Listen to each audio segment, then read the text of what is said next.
আপনি ইসলামের পক্ষে থাকলে ঝুঁকি নিয়েই কথা বলতে হবে।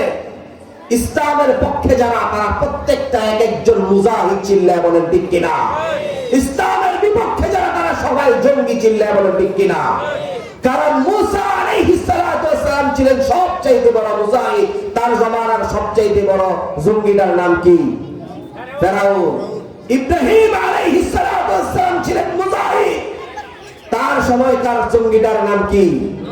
নমরুদ। বিশ্বনবী মুহাম্মদুর রাসূলুল্লাহ সাল্লাল্লাহু আলাইহি ওয়াসাল্লাম ছিলেন মুজাহিদ, তার সময়কার জঙ্গিটার নাম কি? এখনো যারা ইসলামের পক্ষে কথা বলে তারা সকলে মুজাহিদ, আর যারা ইসলামের বিপক্ষে শাহাদাতের প্রমাণ দেয় তারা প্রত্যেকটা জঙ্গি। চিল্লায় বলেন ঠিক কিনা? الحسنى وأكرمنا ولا تهمنا وأطعنا ولا تحرمنا وآثرنا ولا تؤثر علينا বিশ্বনবী মুহাম্মদুর রাসূলুল্লাহ সাল্লাল্লাহু আলাইহি ওয়াসাল্লাম বললেন আরদিনা ওয়ারদানা। মুসলমান ভাইরা আমার, বিশ্বনবী মুহাম্মদুর রাসূলুল্লাহ সাল্লাল্লাহু আলাইহি ওয়াসাল্লাম আল্লাহ রাব্বুল আলামিনের কাছে দোয়া করলেন, আল্লাহ আল্লাহুম্মা জিদনা ওয়া লা তানকুসনা।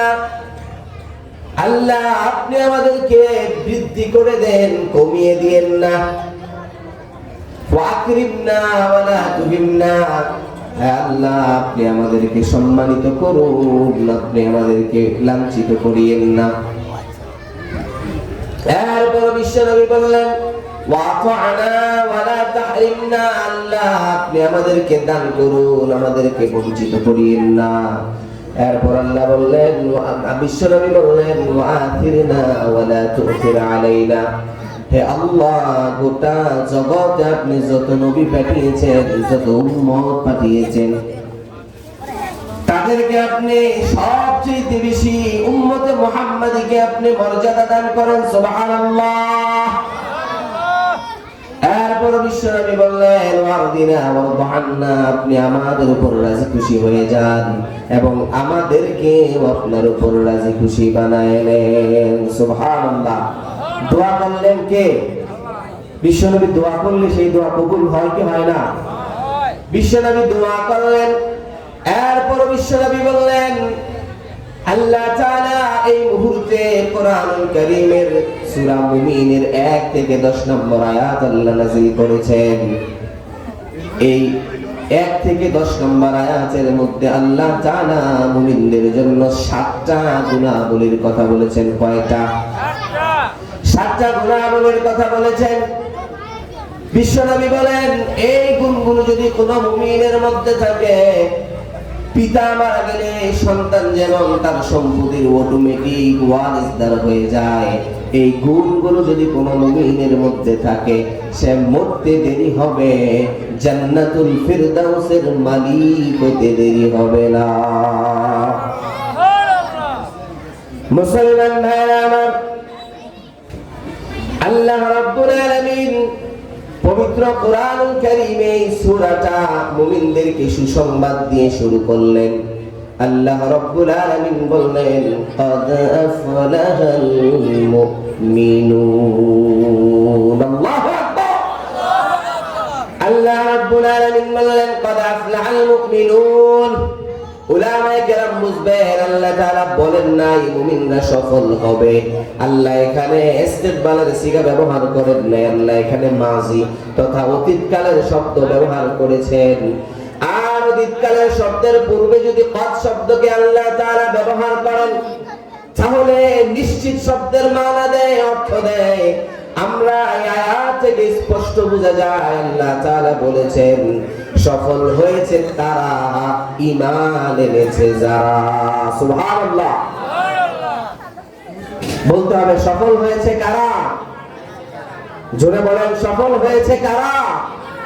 ঈমান এনেছে যারা। মুসলমান ভাইরা আমার,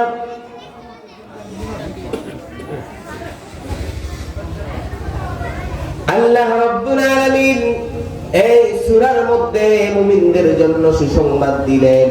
আল্লাহ বললেন এই সূরার মধ্যে আল্লাহ বললেন ক্বাদ আফলাহাল মুমিনুন, ঈমান এনেছো যারা সফল হয়েছে তারা। যদিও আমরা পৃথিবীর কোথাও মুসলমানদের জন্য কোনো সুসংবাদ দেখি না, মুসলমান যেখানে মাইর খায় সেখানে চিল্লায় বলেন ঠিক কিনা? আমার কথা মনোযোগ দিয়ে না শুনলে আমার কথা আসে না। আপনারা সবাই এদিকে তাকাচ্ছেন, এই পাশে যারা কথা বলতেছেন মেহেরবানি করে কথা আসতে বলেন, আর আপনারা যারা আমার শ্রোতা আমার দিকে তাকিয়ে থাকবেন। কথা কি খারাপ লাগতেছে? ছেড়ে দেব? আমি এসেই বলছি যে আমার এত অল্প মানুষের মধ্যে কথা বলার অভ্যাস নেই, এই জন্য মেহেরবানি করে সাইড থেকে আওয়াজটা কম করবেন এবং সামনে যারা বসা আছেন আমার দিকে তাকান। অল্প কিছুক্ষণ সময় কথা হবে। আপনি যদি কিছু কথা শোনেন, কিছু কথা ছেড়ে দেন, তাহলে আপনি পুরো কথাগুলো বুঝবেন, নাও বুঝতে পারেন। এই কোরআন অত্যন্ত দামি কিতাব, পৃথিবীর শ্রেষ্ঠ কিতাব। পৃথিবীর কোন কিতাবের ব্যাপারে লা রাইবা ফি বলা সম্ভব, কিন্তু আল্লাহ তাআলা এই কিতাবের ব্যাপারে লা রাইবা ফি বলেছেন, এতে কোনো সন্দেহ নাই। অতএব মেহেরবানি করে যতক্ষণ 20 মিনিট শোনেন, কিন্তু মনোযোগ দিয়ে শুনতে হবে। পারবেন তো ইনশাআল্লাহ? অন্যথায় আমার জেহান বিভিন্ন সময় বিভিন্ন দিকে চলে যাচ্ছে। আমি গত 3-4 দিন যাবত মনে হয় 2 ঘন্টাও ঘুমাই নাই এখনো। গতকালকের আগের দিন প্রোগ্রাম ছিল ভোলা, গতকালকে ছিল ময়মনসিংহ, রাত্রে আজকে সকাল 8টার সময় ওখান থেকে আসছে, এসে আবার নরসিংদী একটা দরকার ছিল, ওখান থেকে এসে এখানে আপনাদের সাথে কথা বলতেছি। এখন যদি আপনারা কথা না শোনেন, এই কষ্ট করে কথা বলার কোনো অর্থ হয়? এই জন্য পায়ে হাত রেখে বলি, কেউ ডিস্টার্ব করবেন না। যদি আপনার কষ্ট হয়, আপনি আস্তে করে উঠে চলে যাবেন। পারবেন ইনশাআল্লাহ? আল্লাহ আমাদেরকে তৌফিক দান করুন। মুসলমান ভাইরা, আল্লাহ রাব্বুল আলামিন এই সূরাটা মুমিনদেরকে সুসংবাদ দিয়ে শুরু করলেন। আল্লাহ বললেন ক্বাদ আফলাহাল মুমিনুন।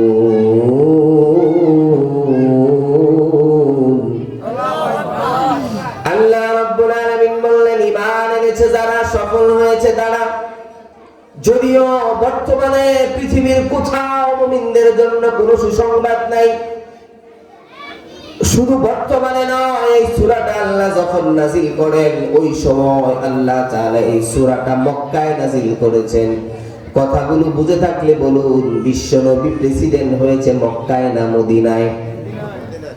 অর্থাৎ বিশ্বনবী মুহাম্মদুর রাসূলুল্লাহ সাল্লাল্লাহু আলাইহি ওয়াসাল্লামের মাক্কি জীবনটা অত্যন্ত বাধা বিপত্তির মধ্য দিয়ে অগ্রসর হয়েছে। বিশ্বনবীর মাক্কি জীবনটা ছিল জঞ্জা বিক্ষুব্ধ টালমাটাল। মদিনায় কোনদিন এমন হয় নাই কোন সাহাবী ঈমান এনেছে তাকে গলায় রশি পরিয়ে বলেছে ঈমান এনেছো কেন, ঈমান ছেড়ে দাও, আমরা তোমাকে ছেড়ে দিব। কিন্তু মক্কায় বেলাল রাদিয়াল্লাহু তাআলা ঈমান এনেছে। বেলালের গলায় রশি, বেলাল ঈমান ছেড়ে দাও, আমরাও তোমাকে ছেড়ে দিব। খাব্বাব রাদিয়াল্লাহু তাআলা পিঠের মধ্যে বড় বড় গর্ত, আগুনকে অঙ্গার করে কয়লা বানিয়ে তার পিঠের মধ্যে রেখে দেয়া হতো। তার আগুনের কয়লার উপর তাকে শুইয়ে বুকের উপর পাথর চাপা দেয়া হতো। সুমাইয়া রাদিয়াল্লাহু তাআলা আনহার লজ্জাস্থানে বর্ষা নিক্ষেপ করে তাকে আবু জাহেল হত্যা করলো।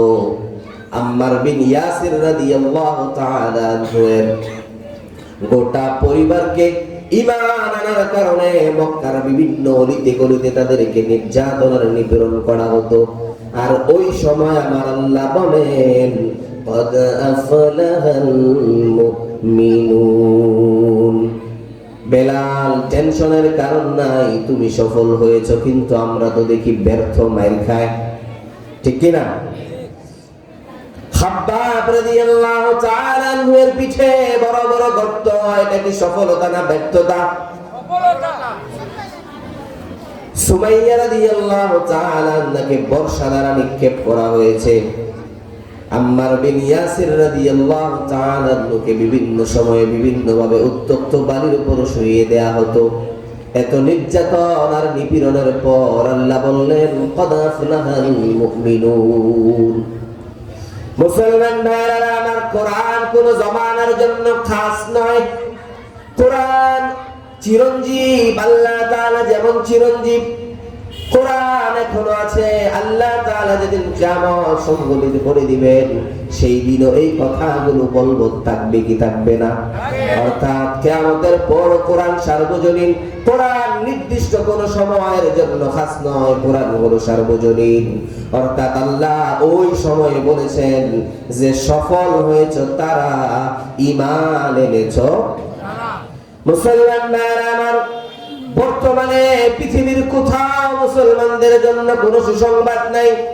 Bosnia, Chechnya, Somalia, Kashmir, Algeria, ফিলিস্তিন, ইয়েমেন, সিরিয়া, ভারতের গুজরাট, পাশের রাষ্ট্র মায়ানমার, সব জায়গায় মুসলমান নির্যাতনের শিকার।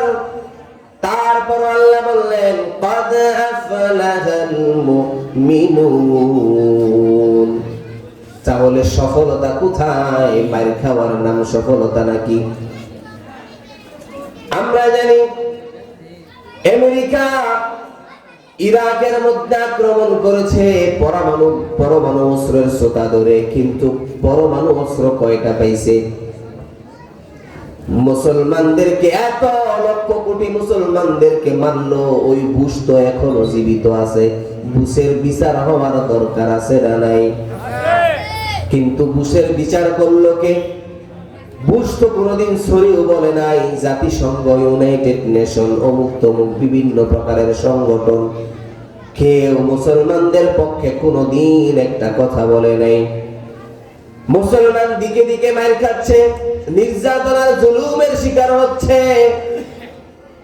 আপনি লক্ষ্য করলে দেখবেন পৃথিবীর কোথাও যদি একজন ইহুদি, একজন খ্রিস্টান, একজন হিন্দু বা নাসারা কাউকে কোনো একটা আক্রমণ করা হয়, তাহলে গোটা পৃথিবীর বড় বড় শক্তিধর দেশগুলো তার প্রতিবাদ করে, করে কি করে না?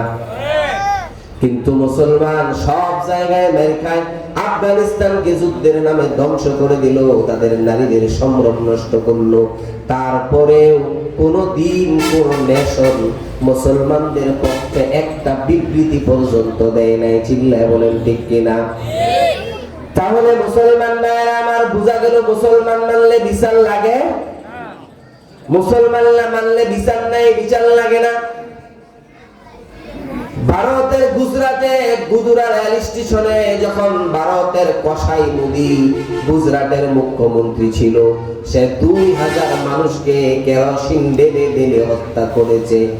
আর এই হত্যার উপহার স্বরূপ বর্তমানে মোদি হলো ভারতের প্রেসিডেন্ট। চিল্লায় বলেন ঠিক কিনা? তাহলে মোদির বিচার করলো কে?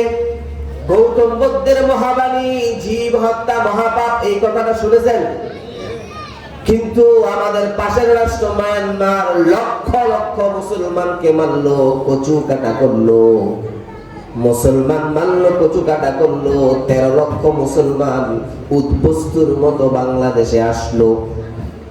আর যেই জায়গায় তাদের ওয়াল রাইটিং এ বিভিন্ন বই পত্রিকায় লিখে থাকে জীব হত্যা মহাপাপ, তাহলে এতগুলো মুসলমান মারলো, তাহলে মুসলমান কি জীবের কাতারে আর পড়ে না নাকি?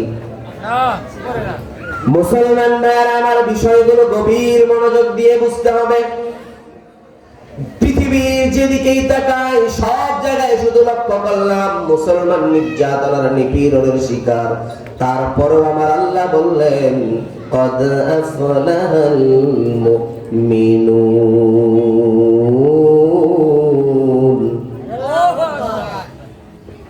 আল্লাহর কথা কি মিথ্যা? বলেন। তাহলে বোঝা গেল সফলতার একটা ব্যাখ্যা আছে না নাই? আরো জোরে বলতে হবে, আছে না নাই? সফলতার একটা ব্যাখ্যা আছে। আমাদের কাছে দুনিয়ার সফলতা হলো ক্ষমতা হওয়া, টাকা পয়সা হওয়া।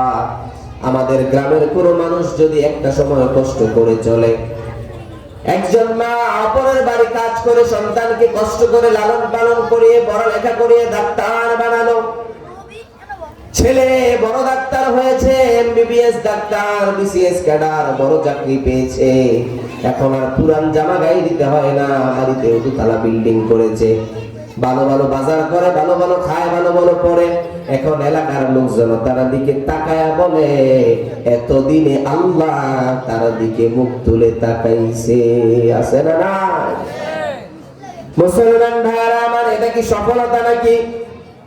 এজন্য ওমর ফারুক রাদিয়াল্লাহু তাআলা আনহু বলেছেন, তোমরা যদি ক্ষমতাকে সফলতা মনে করো, ফালয়ানজুর ইলা কারু ফালয়ানজুর ইলা ফিরাউন, তাহলে তোমরা ফিরাউনের দিকে তাকাও, তাহলে দেখবে গোটা পৃথিবীটাকে ফেরাউন শাসন করেছে, কিন্তু আল্লাহ রাব্বুল আলামিন ওই ফেরাউনকে নীল নদের পানিতে চুবিয়ে মেরেছে। চিল্লায় বলেন ঠিক কিনা? মুসলমান ভাইরা আমার, আমরা যদি জুলাই বিপ্লবের দিকে তাকাই, 5 আগস্টের দিকে তাকাই, যারা কিনা দাম্ভিকতার সাথে বলতো 41 পর্যন্ত আমাদের, তাদেরকে আল্লাহ তাআলা জুতা পিটা করে ঘর থেকে বের করছে। আছে না নাই? তাহলে বোঝা যায় ক্ষমতা কোনদিন সফলতার মাপকাঠি হতে পারে। মুসলমান ভাইরা আমার, ওমর রাদিয়াল্লাহু তাআলা আনহু বললেন, ফালয়ানজুর ইলা কারুন, যাদের টাকা পয়সা রয়েছে তাদের ব্যাপারে তোমরা বলো যে যাদের টাকা পয়সা আছে সমাজে ওই ব্যক্তিটাই সফল। তাহলে কারুনের দিকে একটু তাকাও। আল্লাহ তাআলা কোরআনুল কারীমের 28 নম্বর সূরা কাসাসের 74 নম্বর আয়াতে আল্লাহ বলেছেন, ওয়া আতাইনাহু মিনাল কুনুজ, পৃথিবীর এমন কোন ধনভাণ্ডার নাই যে ধনভাণ্ডারের চাবি, আমি যে ধনভাণ্ডারের সন্ধান আমি কারুনকে দেই নাই। আল্লাহ এই আয়াতেই বলেছেন, কারুনের ধনভাণ্ডারের চাবিগুলো বহন করার জন্য 100 উটের প্রয়োজন হতো। এত সম্পদ থাকার পরেও যারা যদি কোনো সময় মিশরে যাওয়ার সুযোগ হয়, মিশরে একটা জায়গা আছে বুহায়রায়ে কারুন, যেটা বিশাল বড় সমুদ্রের মতো দেখায়। এই জায়গা আল্লাহ তাআলা জমিনে দাবিয়ে দিয়েছে, কিয়ামত পর্যন্ত ফেরাউন কারুনের সম্পত্তিগুলো মাটির নিচের দিকেই যেতে থাকবে। এত পরিমাণ সম্পত্তি থাকার পর কারুন সফল না ব্যর্থ? চিল্লায় বলতে হবে, সফল না ব্যর্থ? মুসলমান ভাইরা আমার, তাহলে বোঝা গেল ক্ষমতা সফলতার মাপকাঠি নয়, টাকা পয়সা সফলতার মাপকাঠি নয়। সফলতার মাপকাঠি একটা, আছে না নাই? আর জোরে বলতে হবে, আছে না নাই? সফলতার একটা মাপকাঠি আছে। এই সফলতার মাপকাঠিটা কি? আল্লাহ রাব্বুল আলামিন কোরআনুল কারীমের 3 নম্বর সূরা আলে ইমরানের 185 নম্বর আয়াতে আল্লাহ চমৎকার জানিয়ে দিয়েছেন, فمن زحزح عن النار وأدخل الجنة فقد فاز। الله أكبر। মুসলমান ভাইরা আমার, সফলতার মাপকাঠি আল্লাহ তাআলা সফলতার মানদণ্ড নির্ধারণ করেছেন। তোমাদের মধ্যে ওই ব্যক্তি সফল যাদেরকে কিয়ামতের দিন আমি আল্লাহ জাহান্নামের আগুন থেকে দূরে রাখবো। তোমাদের মধ্যে ওই ব্যক্তি সফল যাদেরকে আমি আল্লাহ কিয়ামতের দিন জান্নাতে প্রবেশ করাবো। অতএব বুঝে থাকলে বলুন, বেলাল জান্নাতি না জাহান্নামী? জোরে বলতে হবে, জান্নাতি না জাহান্নামী? খাব্বাব রাদিয়াল্লাহু তাআলা আনহু জান্নাতি না জাহান্নামী? ইয়াসির রাদিয়াল্লাহু তাআলা আনহু জান্নাতি না জাহান্নামী? সুমাইয়া রাদিয়াল্লাহু তাআলা আনহা জান্নাতি না জাহান্নামী? অতএব বুঝা গেল, ঈমান এনেছে যারা সফল হয়েছে। চিল্লায় বলতে হবে, সফল হয়েছে কারা? জোরে, সফল হয়েছে কারা? অতএব এই কথার সহজ আরো যদি একটা বাংলা করি, কদ আফলাহাল মুমিনুনের, তাহলে এমনটি বলতে পারি, ঈমান এনেছে যারা জান্নাতে যাবে তারা। চিল্লায় বলেন ঠিক কিনা? ইমানদার মানেই জান্নাতি, কারণ আল্লাহ তাআলা একটা কাফের মুশরিককেও জান্নাতে যেতে দিবে না। চিল্লায় বলেন ঠিক কিনা? আল্লাহর কাছে যদি দুনিয়াটারে সামান্য বসার পরের মতো মনে হতো, তাহলে কোন কাফের মুশরিককে আল্লাহ তাআলা এক ফোঁটা পানি খাওয়ার সুযোগ আল্লাহ জমিনে দিতেন না। জমিনটা অত্যন্ত ক্ষুদ্র, অত্যন্ত ছোট। যারা ফ্লাইটে উঠেছেন দেখবেন, বিমান যখন আস্তে আস্তে উপরের দিকে উঠে, বিশেষ করে এয়ারপোর্ট পাস করে যখন আমাদের বসুন্ধরার দিকে উঠে, তখন বসুন্ধরার বিশাল বিশাল অট্টালিকাগুলো মেসের কাঠির মতো, মেসের বক্সের মতো মনে হয়, আর এই মানুষগুলো পিঁপড়ার চাইতেও ছোট মনে হয়। তাহলে আমার আল্লাহ সাত আসমান আরশে কলমের আর উপরে বিশাল আল্লাহ রাব্বুল আলামিনের অবস্থান, আল্লাহর কাছে এই দুনিয়া কোনো বিষয়। আর এই দুনিয়া তো বাদ দিলাম, এই দুনিয়ার চাইতে লক্ষ কোটি গুণ বড় বড় হলো বিভিন্ন কয়েক গ্যালাক্সি। আর এমন কোটি কোটি গ্যালাক্সি আছে, যে একটা গ্যালাক্সির মধ্যে আমাদের পৃথিবী নামক গ্রহটাকে যদি রাখা হয়, তাহলে বিশাল বড় মাঠের মধ্যে যদি একটা সরিষা দানা পড়ে থাকে, কত মানে আপনি জাস্ট ক্যান ইউ অ্যামেজিং, আপনি যদি চিন্তা করেন 50,000 লক্ষ কোটি সরিষার বস্তা, কত বললাম? 50,000 লক্ষ কোটি সরিষার বস্তা, এর মধ্যে একটা সরিষার অবস্থান যেমন আল্লাহ তাআলার এই গোটা সৃষ্টি জগতের এক একটা গ্যালাক্সির ভিতরে আমাদের এই গ্রহগুলোর অবস্থান তেমন। সুবহানাল্লাহ নাই? আল্লাহু আকবার। তাহলে আমার আল্লাহ কত বড়। এখন মানুষ প্রশ্ন করে, এত মানুষ সব যদি জান্নাতে যায়, আল্লাহ জায়গা দিব কোথায়? জায়গার অভাব হবে? চিল্লায় বলেন অভাব হবে? মুসলমান ভাইরা আমার, এজন্য আমরা বুঝলাম সফলতা মানে ঈমান আনা। আল্লাহ তাআলা আমাদেরকে ঈমানের মতো সম্পদ দান করেছে, এজন্য শুকরিয়া আদায় করার দরকার আছে না নাই? আর জোরে বলতে হবে, আছে না নাই? তাহলে একবার চিল্লায় সবাই বলবো আলহামদুলিল্লাহ। জোরে হয় না, প্যানেলটা কাঁপার কথা। আর জোরে বলেন আলহামদুলিল্লাহ। অর্থাৎ আপনি আমার আমল যদি একটু কম হয়, কোনো অসুবিধা নাই, শাস্তি ভোগ করার পরে জান্নাত আছে না নাই? আল্লাহ তাআলা আমাদের জন্য জান্নাত রেখে দিয়েছেন।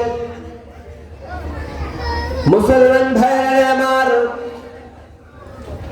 আপনি আমার ঈমান কত বড় দামি জিনিস, কত বড় দামি জিনিস, ছোট্ট একটা উদাহরণ দিলে বুঝে আসবে। খাইবার যুদ্ধের ঘটনা। এমন একজন যুবক ছিল যে আল্লাহ রাব্বুল আলামিনকে কোনোদিন একটা সিজদা করে নাই। এমন একজন যুবক ছিল যে আল্লাহ রাব্বুল আলামিনের জন্য কোনোদিন একটা রোজাও রাখে নাই। আল্লাহ রাব্বুল আলামিনের রাস্তায় 1 টাকাও খরচ করে নাই।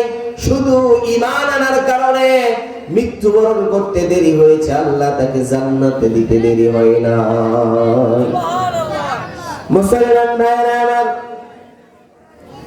খাইবারের যুদ্ধে বিশ্বনবী মুহাম্মদুর রাসূলুল্লাহ সাল্লাল্লাহু আলাইহি ওয়াসাল্লাম যখন কাফের মুশরিকদের, ইহুদিদের দুর্গগুলো বিভিন্ন ভাবে আক্রমণ করার জন্য ঘেরাও করে রেখেছিল, ইহুদিদের কেল্লা যখন ঘেরাও করে রাখা হয়েছিল, 2-3 দিন অতিবাহিত হয়ে যায়, মুসলমান কোন ইহুদিদেরকে ঘর থেকে বের হওয়ার সুযোগ দিচ্ছিল না। ইহুদিদের একজন রাখাল ছিল, যার শরীর কৃষ্ণবর্ণ ছিল, শরীর থেকে দুর্গন্ধ বের হতো। ওই রাখাল ব্যক্তি চিন্তা করলো, আমি না খাই না খেতে পড়ি, কিন্তু ছাগলগুলো তো না খেয়ে মারা যাবে, যাই একটু বাহিরে তাদেরকে খাবারের ব্যবস্থা করি। মুসলমান ভাইরা আমার, ওই যুবক চিন্তা করলেন ছাগলের খাবারের ব্যবস্থা করতে হবে। কেল্লা থেকে বের হলো ছাগল নিয়ে, বের হয়ে দেখলেন মুসলমান গোটা কেল্লাটাকে ঘেরাও করে রেখেছেন। ওই সময় সে মানুষের কাছে শুনতে পারলো যে এইখানে ইয়াসরিবের বাদশা বিশ্বনবী মুহাম্মদুর রাসূলুল্লাহ সাল্লাল্লাহু আলাইহি ওয়াসাল্লাম উপস্থিত আছেন। বিশ্বনবী মুহাম্মদুর রাসূলুল্লাহ সাল্লাল্লাহু আলাইহি ওয়াসাল্লাম উপস্থিত আছেন। ওই যুবক চিন্তা করলেন, জীবনে কোনোদিন বাদশা দেখি নাই, রাজা দেখি নাই, আর শুনেছি তিনি নাকি এমন বাদশা, তিনি জমিনের বাদশা, আখিরাতের বাদশা। এমন লোককে যদি একটু সুযোগ হয় দেখবো। জীবনে বাদশা দেখি নাই, বাদশা দেখার শখ আমার আছে, আমি যদি পারি তাহলে বাদশাকে একটু দেখবো। ওই যুবক সাহাবীদেরকে জিজ্ঞেস করলো, ইয়াসরিবের বাদশা, মদিনার বাদশা নাকি এখানে উপস্থিত হয়েছে, আমি একটু তাকে দেখতে চাই, তার বাণী কি, সে কি বলতে চায় এগুলো একটু শুনতে চাই। ওই বালককে একজন সাহাবী ইঙ্গিত করে দেখিয়ে দিল বিশ্বনবীর তাবু। ওই যুবক মনে মনে চিন্তা করলেন, যিনি দুজাহানের বাদশা, সাইয়্যিদুল মুরসালিন, খাতামুন নবীন, তার তাবু হয়তো অনেক গালিচা সজ্জিত থাকবে, দামি দামি পর্দা ঝুলানো থাকবে, বাহাদুর প্রহরী সামনে থাকবে, বিভিন্ন দাস দাসী তাদের সামনে থাকবে। কিন্তু যখন বিশ্বনবীর তাবুর দিকে ইঙ্গিত করা হলো, রাখাল দেখলো মামুলি খেজুর গাছের ডালের ডাল দিয়ে বানানো একটা তাবু। তারপরেও সে ভীত সন্ত্রস্ত মনে সামনের দিকে অগ্রসর হলো। সামনের দিকে অগ্রসর হওয়ার পর সে যখন বিশ্বনবী মুহাম্মদুর রাসূলুল্লাহ সাল্লাল্লাহু আলাইহি ওয়াসাল্লামকে দেখলো, দেখার পর তিনি ওই যুবক তার কাছে জানতে চাইলো, আপনার দাওয়াত কি, আপনি কি বলতে চান? বিশ্বনবী মুহাম্মদুর রাসূলুল্লাহ সাল্লাল্লাহু আলাইহি ওয়াসাল্লাম বললেন, আমি বলতে চাই আমার কথা একটাই, রব হিসাবে একজনকে মানতে হবে, তিনি কে? আরো জোরে, তিনি কে? তাকে কালিমার দাওয়াত দেওয়া হলো। কালিমার দাওয়াত দেওয়ার পর ওই যুবক জানতে চাইলো, যদি আমি এই কালিমা পড়ে নেই তাহলে আমার লাভ কি? বিশ্বনবী বললেন, তুমি যদি এই কালিমা পড়ো তাহলে তুমি মুসলমানদের সমান অধিকার পাবে। তুমি যদি এই কালিমা পড়ো আমি তোমাকে বুকে জড়িয়ে নিব। ওই রাখাল তো মামুলি একজন রাখাল, সে চিন্তা করলো ইয়াসরিবের বাদশা, তাও নাকি আবার দুজাহানের বাদশা, রাহমাতাল লিল আলামিন, তিনি আমাকে জড়িয়ে নিবেন, অথচ আমি সামান্য একটা বাদশা রাখাল। ওই রাখাল বলল, তাস্তাহজিউ মিন্নি, আপনি কি আমার সাথে ঠাট্টা করেন নাকি? বিশ্বনবী বললেন, আমি জীবনে কোনোদিন কারোর সাথে ঠাট্টা করি না, শুধু আমি কেন, তুমি যদি ঈমান গ্রহণ করো তাহলে এই ঈমান আনার কারণে আমাদের সবাই তোমাকে বুকে জড়িয়ে নিবে। ওই যুবক কালিমার দাওয়াত গ্রহণ করলো। কালিমার দাওয়াত গ্রহণ করার পর যুবক বিশ্বনবী মুহাম্মদুর রাসূলুল্লাহ সাল্লাল্লাহু আলাইহি ওয়াসাল্লামের কাছে জানতে চাইলো, আমি তো ঈমান আনলাম, ঈমান আনার পরে এখন আমার কাজ কি? বিশ্বনবী বললেন, তুমি এমন সময় মুসলমান হয়েছ যখন কোন নামাজের ওয়াক্ত নয়, তোমাকে আমি নামাজের আদেশ করব। তুমি এমন সময় মুসলমান হয়েছ যেই সময়টাতে রমজান মাস নয় যে আমি তোমাকে রোজার নির্দেশ দিব। তুমি এমন সময় মুসলমান হয়েছ যে তোমার কাছে টাকা পয়সাও নাই, আমি তোমাকে যাকাতের নির্দেশ দিব। আর তখনও পর্যন্ত হজ ফরজ হয়নি, এজন্য হজের কথা তো নাই। ওই সাহাবী যে যুবক এখানে উপস্থিত ছিল, ওই যুবক তাদেরকে উদ্দেশ্য করে বলতেছিল বিশ্বনবী সাল্লাল্লাহু আলাইহি ওয়াসাল্লামকে, ইয়া রাসূলুল্লাহ, তাহলে আমার করণীয় কি? বিশ্বনবী বললেন, এই মুহূর্তে অন্য কোনো আমল চালু নাই, কিন্তু খাইবারে একটা আমল চালু আছে, যে আমলটা তরোয়ালের নিচে সম্পাদিত হয়। আমলটার নাম কি? জোরে বলতে হবে, নাম কি? জিহাদ ফি সাবিলিল্লাহ। বিশ্বনবী মুহাম্মদুর রাসূলুল্লাহ ওই যুবককে বললেন, তুমি জিহাদে বের হয়ে যাও। ওই সাহাবী জানতে চাইলেন, ইয়া রাসূলুল্লাহ, জিহাদে গেলে দুইটা জিনিসেরই সম্ভাবনা আছে, হয়তো আমি শাহাদাত বরণ করব, নয়তো শহীদ হয়ে, নয়তো গাজী হয়ে ফিরে আসব।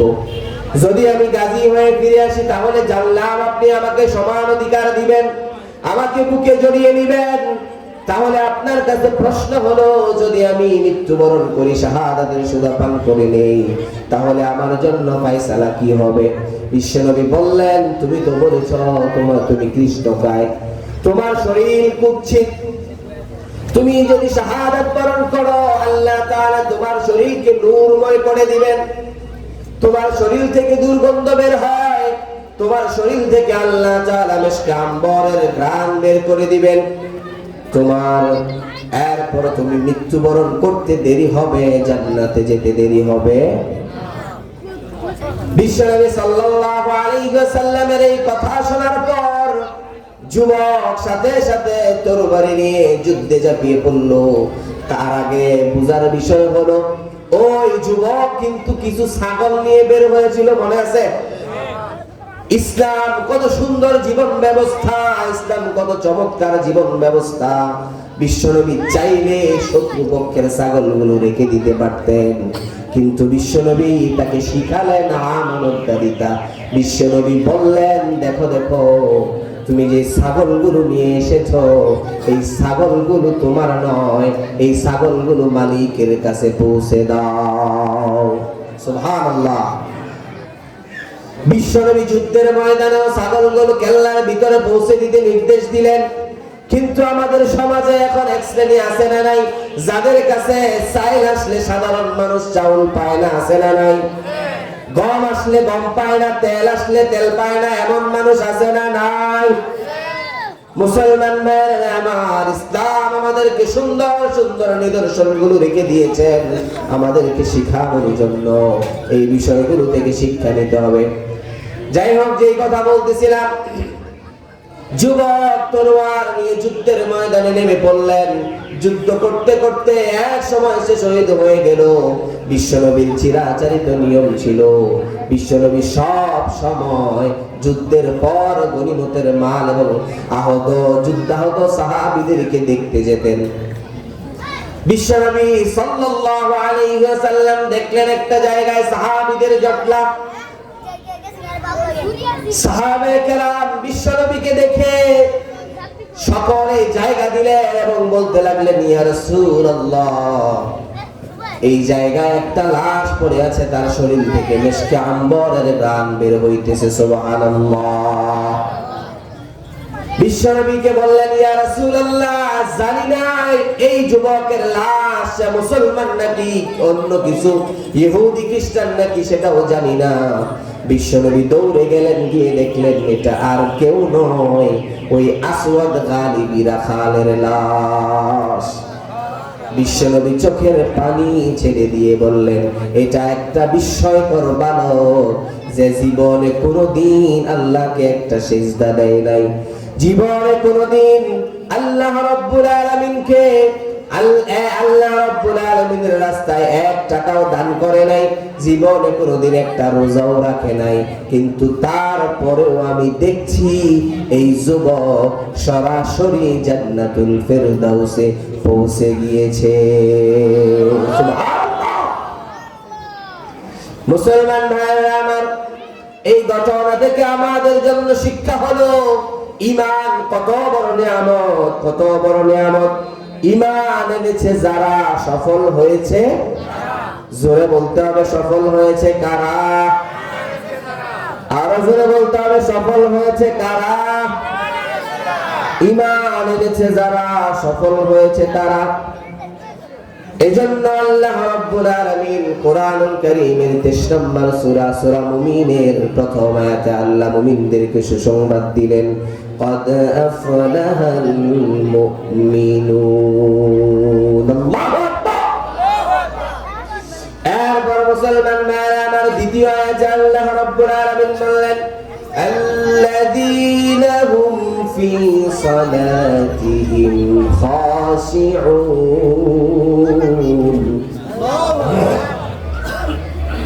এখান থেকে আল্লাহ তাআলা মুমিনদের 7টা গুণাবলী শুরু করলেন।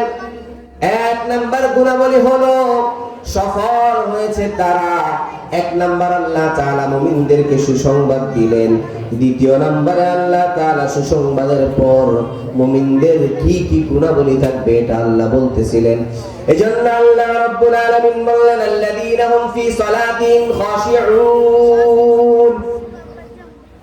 মুমিনদের এক নাম্বার গুণ হলো তারা নিজেদের নামাজে বিনয় এবং বিনম্র হবে। আজকে আমরা নামাজ পড়ি, নামাজের মধ্যে বিপিএল এর চিন্তা আছে না নাই? বলে নাই সবাই? যুবকরা চুপ কেন? বিপিএল এর চিন্তা নামাজে দাঁড়ানোর পরে আছে না নাই? দোকানপাটের চিন্তা আছে না নাই? ব্যবসা বাণিজ্যের চিন্তা, রাজনৈতিক চিন্তা আছে না নাই? তাহলে বুঝা গেল আমরা নামাজ পড়ি, আমাদের অঙ্গ প্রত্যঙ্গ নামাজ পড়ে, কিন্তু আমরা আমাদের মনটাকে আজও নামাজি বানাইতে পারি নাই। চিল্লায় বলেন ঠিক কিনা? এজন্য মুসলমান ভাইরা আমার, আল্লাহ রাব্বুল আলামিন মুমিনদের এক নাম্বার গুণের কথা বললেন, আল্লাযীনা হুম ফি সালাতিহিম খাশিউন। যখন তোমরা নামাজে দাঁড়াবে তখন তোমরা নামাজে বিনয় এবং বিনম্র হবে, নামাজে খুশু খুজুর সাথে নামাজ আদায় করবে। সাহাবায়ে কেরাম রাদিয়াল্লাহু তাআলা আনহুম কেমন করে নামাজ আদায় করতেন? সাহাবায়ে কেরাম রাদিয়াল্লাহু তাআলা আনহুম এত চমৎকার নামাজ আদায় করতেন। সাহাবায়ে কেরাম রাদিয়াল্লাহু তাআলা আনহুম যখন নামাজে দাঁড়াতেন, আকাশগুলো, পাখিগুলো আকাশ ছেড়ে দিত। সাহাবায়ে কেরাম রাদিয়াল্লাহু তাআলা আনহুদের মাথার উপর সে বসতো। পাখিগুলো মনে করতো এগুলো খেজুর গাছ, তারা এমন করে দাঁড়াতো, কোনো নড়াচড়া নাই। কিন্তু আমরা নামাজে দাঁড়ানোর পরে কান চুলকানি, নাক চুলকানো, কাশি হাসি আছে না নাই? চিল্লা বলতে হবে আছে না নাই? তাহলে তাদের মতো নামাজ কি আমাদের হয়? জোরে বলেন, তাদের মতো নামাজ কি আমাদের হয়? মুসলমান ভাইরা আমার, এজন্য বিশ্বনবী মুহাম্মদুর রাসূলুল্লাহ সাল্লাল্লাহু আলাইহি ওয়াসাল্লাম বলেছেন, as-salatu ইমাদুদ্দিন। যে ব্যক্তি তার নামাজকে ধ্বংস করলো সে যেন তার দ্বীনকেই ধ্বংস করে দিল। মুসলমান ভাইরা আমার, বিশ্বনবী মুহাম্মদুর রাসূলুল্লাহ সাল্লাল্লাহু আলাইহি ওয়াসাল্লাম যখন অন্তিম মুহূর্তে পৌঁছে গিয়েছিলেন, প্রাণবায়ু উড়ে যাবে, ওই মুহূর্তেও বিশ্বনবী বারবার বলেছেন, as-salat as-salat az-zakat ওয়া মা মালাকাত আইমানুকুম। নামাজ নামাজ নামাজ,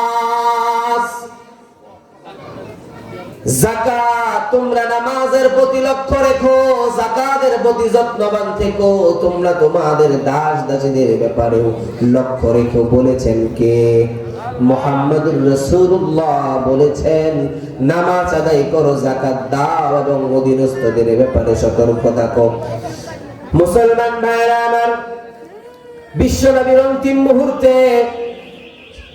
বিশ্বনবী যখন আলী রাদিয়াল্লাহু তাআলা আনহুর বাহুর উপর তার মাথা মোবারক রেখেছিলেন, তখন আলীকে বললেন, হে আলী, একটা পাত্র আনো যার মাঝে আমি কিছু নসিহত লিখে যাই। এই নসিহতগুলো আমি চলে যাওয়ার পর আমার উম্মতকে তুমি দেখাবে, যেন তারা পথভ্রষ্ট হয়ে না যায়।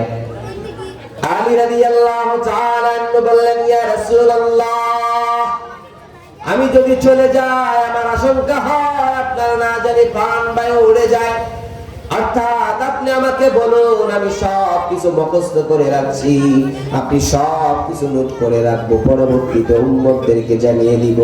পরবর্তীতে আলী জানালেন, ফাজালা ইউসি বিস-সালাত ওয়াজ-যাকাত ওয়া মা মালাকাত আইমানুকুম। বিশ্বনবী শেষ মুহূর্তেও বলেছেন, তোমরা নামাজ আদায় করো, যাকাত প্রদান করো এবং অধীনস্থদের ব্যাপারে খেয়াল রাখো। মুসলমান ভাইরা আমার,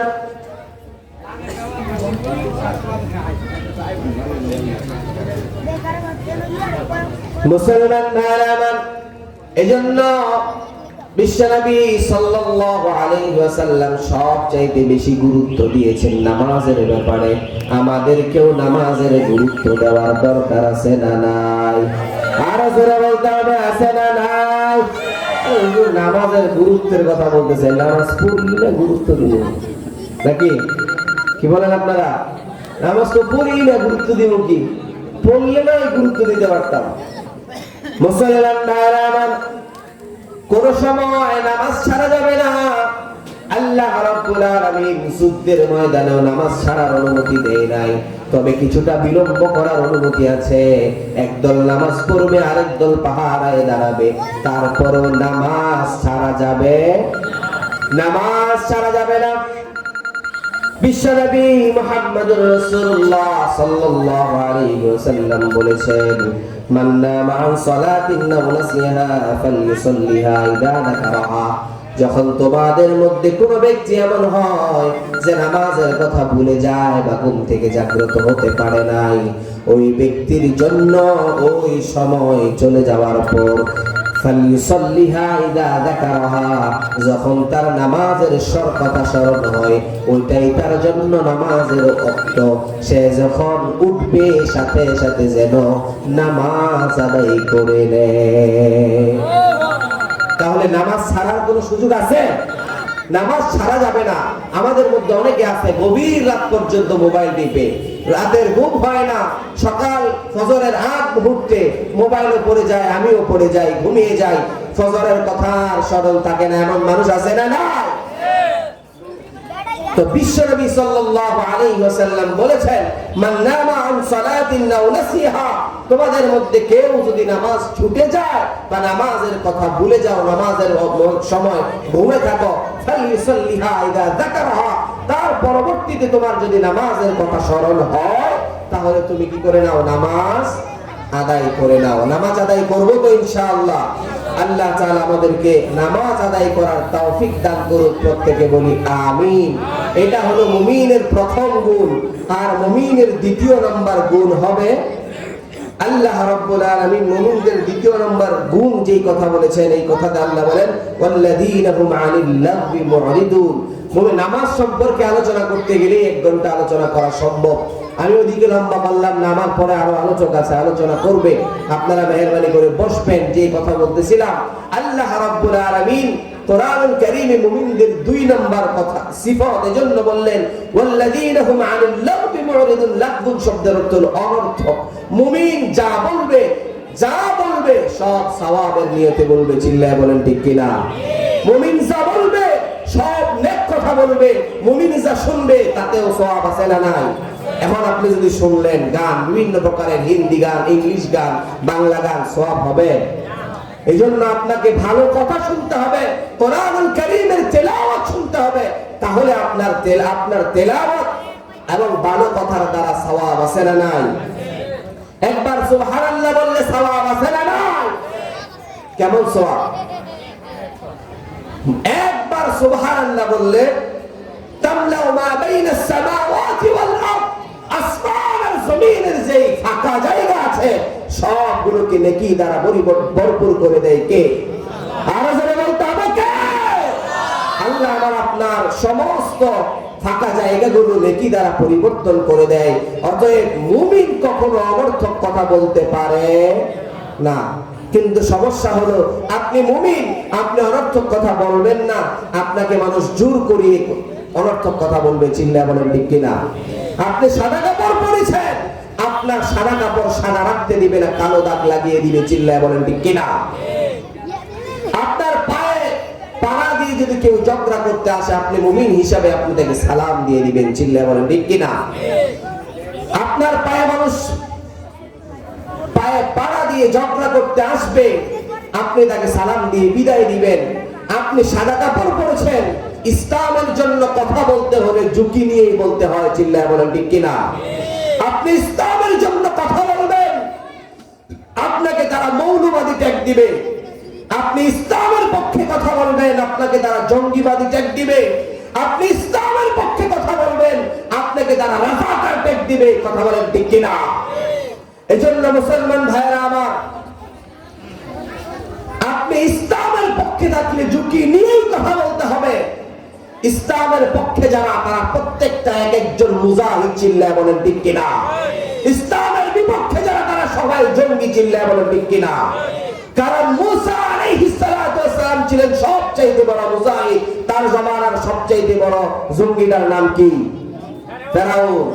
ইব্রাহিম আলাইহিস সালাতু ওয়াস সালাম ছিলেন মুজাহিদ, তার সময়কার জঙ্গিটার নাম কি? নমরুদ। বিশ্বনবী মুহাম্মদুর রাসূলুল্লাহ সাল্লাল্লাহু আলাইহি ওয়াসাল্লাম ছিলেন মুজাহিদ, তার সময়কার জঙ্গিটার নাম কি?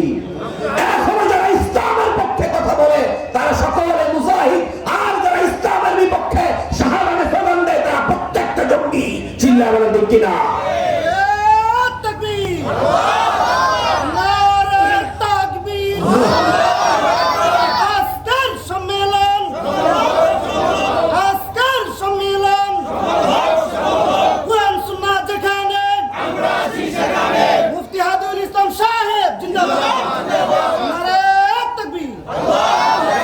মুসলমান ভাইরা আমার, কারণ মুমিন যা বলে সে জানে মা ইয়ালফিজু মিন কওলিন ইল্লা লাদাইহি রাকীবুন আতীদ, তার এই প্রত্যেকটা কথা লিখে রাখার জন্য দুইজন ফেরেশতা আছে না নাই? আছে না নাই? আল্লাহ তাআলা কোরআনে বলেন কিরামান কাতিবিনা ইয়ালামুনা মা তাফআলুন, তোমরা যা কিছু বলো সব কিছু লেখার জন্য আমি আল্লাহর পক্ষ থেকে দুইজন ফেরেশতা নির্ধারণ করে রাখা হয়েছে। অতএব মুমিন যা বলে ভেবে চিন্তা করে বলে, চিল্লায় বলেন ঠিক কিনা? এজন্য অনর্থক কথা মুমিন বলতে পারে না। মুমিনের 2 নম্বর গুণ হলো মুমিন অনর্থক কথা থেকে নিজেদেরকে বিরত রাখবে। এই যে চায়ের স্টল, এই যে দোকানপাট, এগুলোতে বলেন তো গীবত শেখায়েত ছাড়া অন্য কোনো আলোচনা হয়? আমার তো মনে হয় মুমিন চায়ের স্টলে যেতে পারে না। কি বলেন আপনারা? এটা বাজার হলো নিকৃষ্টতম জায়গা, এখানে আপনারা জরুরত ছাড়তে যাবেন। বাথরুমে গিয়ে কেউ কি কাজ সারা করে বসে থাকে? কাজ শেষ যত তাড়াতাড়ি বের হওয়া যায়, চিল্লায় বলেন ঠিক কিনা? বাজারে যাবেন প্রয়োজন অনুসারে, কিন্তু ওখানে গিয়ে বসে আড্ডাবাজি গল্পগুজব কোনো প্রয়োজন নাই। মুমিনের আমল হবে, মুমিন গুনবে, মুমিন পড়বে সুবহানাল্লাহ আলহামদুলিল্লাহ ওয়া লা ইলাহা ইল্লাল্লাহু আল্লাহু আকবার। মুমিন সব সময় জিকির আজকারের মধ্যে থাকবে এবং তার মনে সব সময় একটা চিন্তা থাকবে আল্লাহর জমিনে আল্লাহর দ্বীন কেমন ভাবে বাস্তবায়িত করা যায়, চিল্লায় বলেন ঠিক কিনা? এইজন্য মুসলমান ভাইরা আমার, অল্প সময় কথা বলার সুযোগ দেওয়া হয়েছে এই মাদ্রাসা বিষয়ে, তারপরে মুমিনদের 7টা সিফত বিষয়ে একটু কথা বলার ইচ্ছা ছিল। অল্প কিছুক্ষণ সময় আলোচনা করেছি। এর ভুল ভ্রান্তিগুলো আমার পক্ষ থেকে, ভালোগুলো আল্লাহ রাব্বুল আলামিনের পক্ষ থেকে। আল্লাহ তাআলা ভুল ভ্রান্তিগুলো ক্ষমা করে ভালোগুলো গ্রহণ করার তৌফিক দান করুক। প্রত্যেকে বলে আমিন।